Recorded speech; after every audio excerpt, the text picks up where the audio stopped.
Good morning everyone, hello, नमस्ते, नमस्कार। मैं तमन्ना सिंह स्वागत करती हूँ आप सबका on the platform of Kirosha academy.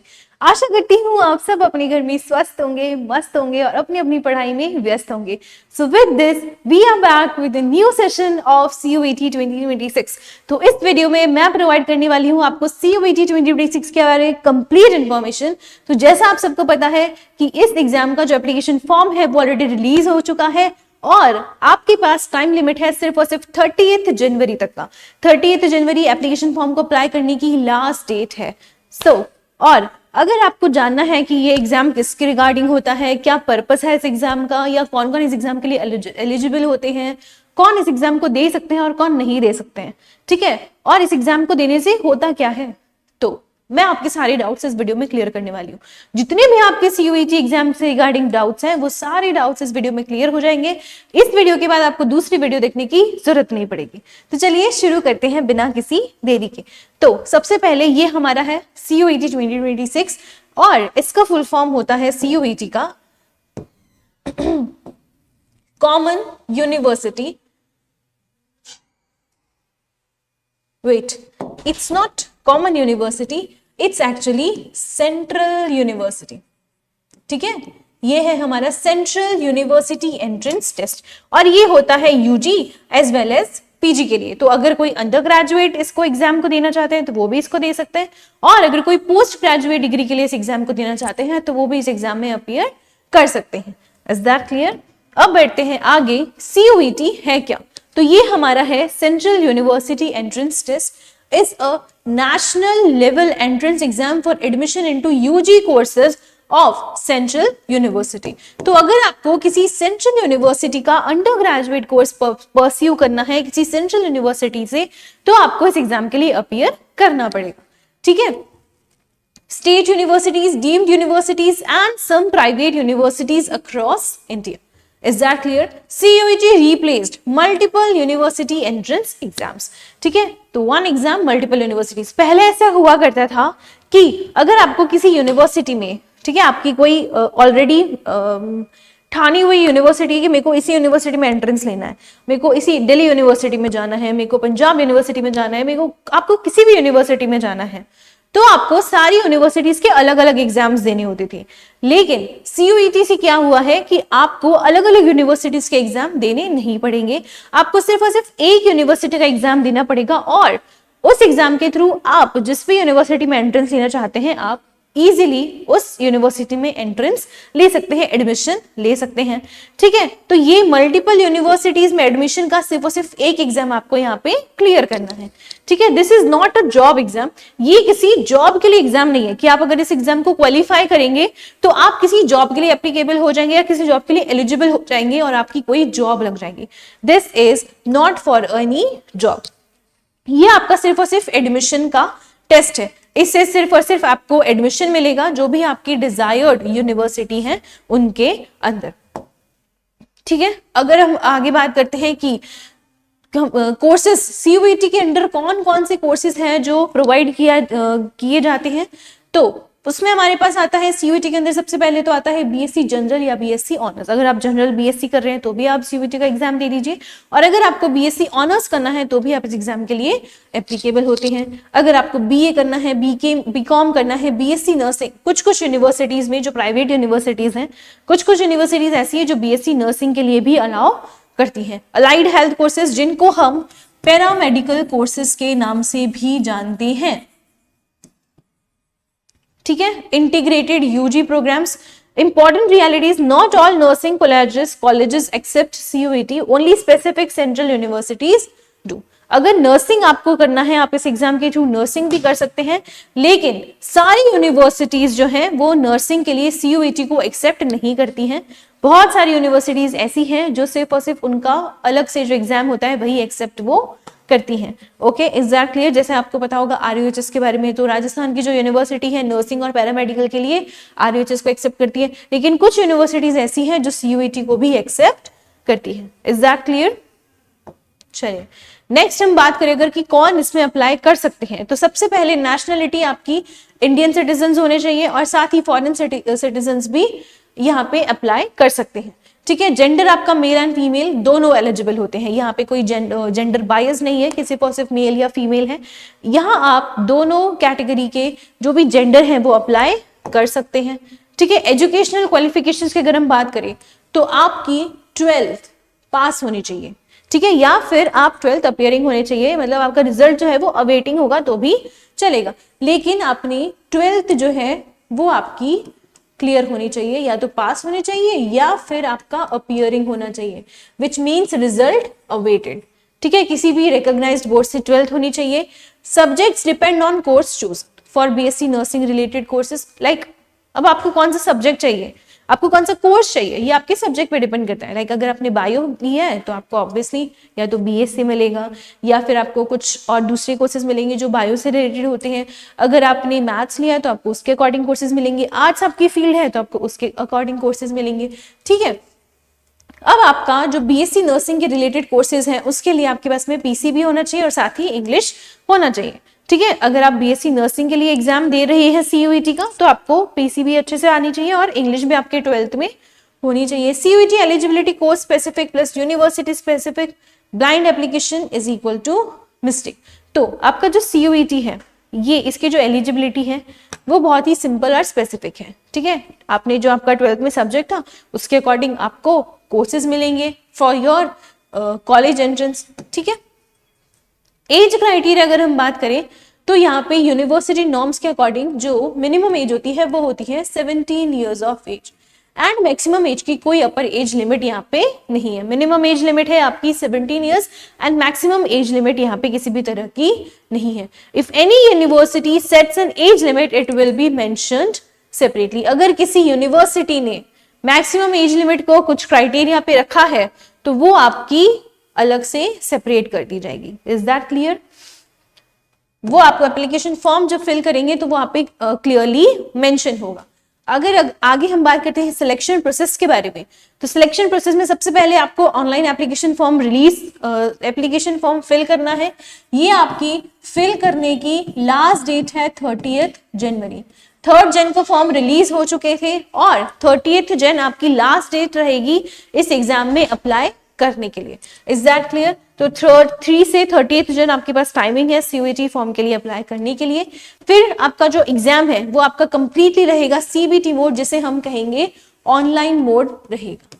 ठीक है। पेन एंड पेपर मोड में ये आपका एग्जाम नहीं रहेगा, सिर्फ और सिर्फ सीबीटी मोड रहेगा which is computer based test. Next हमारे पास है सीयूईटी स्कोर कार्ड। अब आपका एग्जाम आप दोगे तो आपका रिजल्ट भी आएगा और रिजल्ट के बेसिस पे ही आपको किसी भी कॉलेज में एडमिशन मिलेगा। यूनिवर्सिटी वाइज काउंसलिंग होगी, मेरिट लिस्ट बनेगी और अगर आप उस मेरिट लिस्ट में स्टैंड करते हैं किसी भी पोजीशन पे तो आपको किसी भी सेंट्रल यूनिवर्सिटी में एडमिशन मिलता है।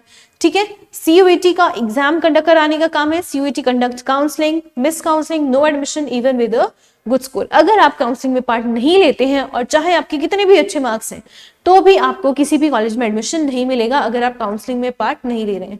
तो अगर आपने एग्जाम दिया है, चाहे आपके मार्क्स अच्छे आए हैं या बुरे आए हैं, आपको काउंसलिंग में पार्ट लेना है। Is that clear? चलिए आगे बढ़ते हैं। अब कुछ थोड़े से एग्जाम पैटर्न के बारे में भी बात कर लेते हैं कि किस तरह का एग्जाम पैटर्न आपका सीयूईटी में रहने वाला है, कौन कौन से सब्जेक्ट्स रहने वाले हैं, कैसे आपको इस एग्जाम के लिए प्रिपेयर करना है। तो एलिजिबिलिटी तो हमने सबने देख ही रखी है कि आपके पास में 12th पास होनी चाहिए और या फिर आपकी 12th जो है बोर्ड्स हो गए हैं और आपका रिजल्ट अवेटेड है तो आप इस एग्जाम का एप्लीकेशन फॉर्म फिल कर सकते हैं। ठीक है। तो यहाँ पे एग्जाम का पैटर्न रहता है सेक्शन 1। ठीक है। सेक्शन 1 जो है वो आपका लैंग्वेज का रहेगा। जो भी आपकी लैंग्वेज है, यहाँ पे 13 डिफरेंट लैंग्वेजेस में एग्जाम होते हैं। ठीक है। 13 डिफरेंट मीडियम्स में यहाँ पे एग्जाम्स कंडक्ट करवाया जाता है। ठीक है। तो फर्स्ट सेक्शन आपका जो भी लैंग्वेज है उसके बेस पे रहेगा। सेकंड सेक्शन में आपका डोमेन सब्जेक्ट रहेगा। जो भी मेन सब्जेक्ट होता है जैसे फिजिक्स केमिस्ट्री बायो, जो भी साइंस स्ट्रीम के स्टूडेंट्स हैं उनके लिए या तो फिजिक्स केमिस्ट्री बायो और फिजिक्स केमिस्ट्री मैथ्स। सेक्शन 3 में आपका थोड़ा सा जनरल टेस्ट रहता है जो कि ऑप्शनल होता है बहुत सारे कोर्सेज के लिए। अगर आप चूज करते हो जनरल टेस्ट तो आप उसको अपेयर कर सकते हो, अदरवाइज नो। ठीक है। क्वेश्चन टाइप आपके सारे ऑब्जेक्टिव एमसीक्यूज रहेंगे, मल्टीपल चॉइस क्वेश्चंस रहेंगे। ठीक है। और आपका कंप्यूटर बेस्ड टेस्ट रहने वाला है। मार्किंग स्कीम है +5 for correct answer and -1 for wrong answer. ठीक है, तो यहाँ पे नेगेटिव मार्किंग भी आपको देखने को मिलेगी। अगर आप किसी भी क्वेश्चन को करेक्ट अटेम्प्ट करते हैं तो आपको मिलते हैं +5 मार्क्स, और अगर आपने कुछ गलत कर दिया तो आपको मिलता है -1।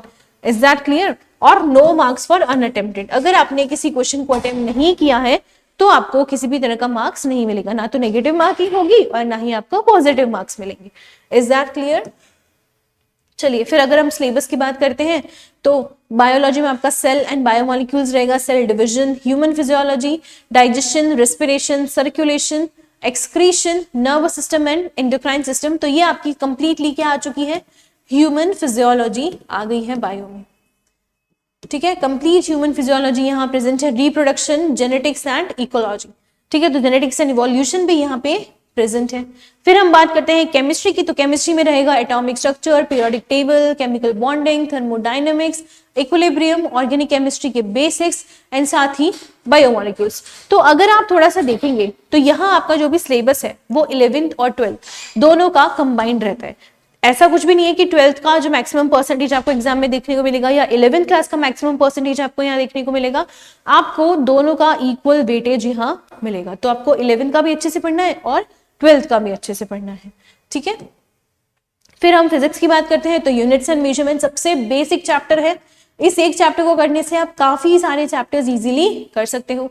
Motions and laws of motions, work energy, power, gravitation, heat and thermodynamics, electricity, magnetism, optics and modern physics. तो ये सारे टॉपिक्स हैं जो आपके फिजिक्स में रहेंगे और ये इंपॉर्टेंट भी हो जाते हैं। जैसे ही सिलेबस कम होता है आपके एग्जाम की टफनेस इंक्रीज हो जाती है, उस पर्टिकुलर टॉपिक से आपको और कंसेप्चुअल टॉपिक से क्वेश्चंस देखने को मिलते हैं। ठीक है, अब लैंग्वेज की अगर हम बात करें तो इंग्लिश में आपका रीडिंग कॉम्प्रिहेंशन रहेगा, वोकैबुलरी रहेगी, थोड़ी सी ग्रामर एंड एंटोनिम और सिनोनिम, ये आपका इंग्लिश का सिलेबस रहेगा। Is that clear? आगे बढ़ते हैं एग्जाम डेट के बारे में। तो नोटिफिकेशन इसका फरवरी में आने का एक्सपेक्टेड था, बट अब इसका जो एप्लीकेशन फॉर्म है इज ऑलरेडी रिलीज्ड। ठीक है, और एप्लीकेशन फॉर्म जो है वो रिलीज हो चुका है और आपकी जो लास्ट डेट है अप्लाई करने की, last date to apply is 30th January 26। Is that clear? Admit card जो है वो आपका अराउंड मई मंथ में रिलीज हो जाएगा। एप्लीकेशन विंडो ये आपकी रहेगी from 2nd to 4th Feb। ठीक है, एग्जाम आपका जो है वो मई में एक्सपेक्टेड है कि 11th to 31st मई तक आपका CUET का एग्जाम कंडक्ट करवा दिया जाए। रिजल्ट आपका जून जुलाई में आ जाएगा और एग्जाम का रिजल्ट आने के बाद से ही आपकी जो काउंसलिंग है वो स्टार्ट हो जाएगी। यहां तक क्लियर है? कोई डाउट? अगर कोई डाउट है तो आप मुझसे कमेंट सेक्शन में पूछ सकते हैं।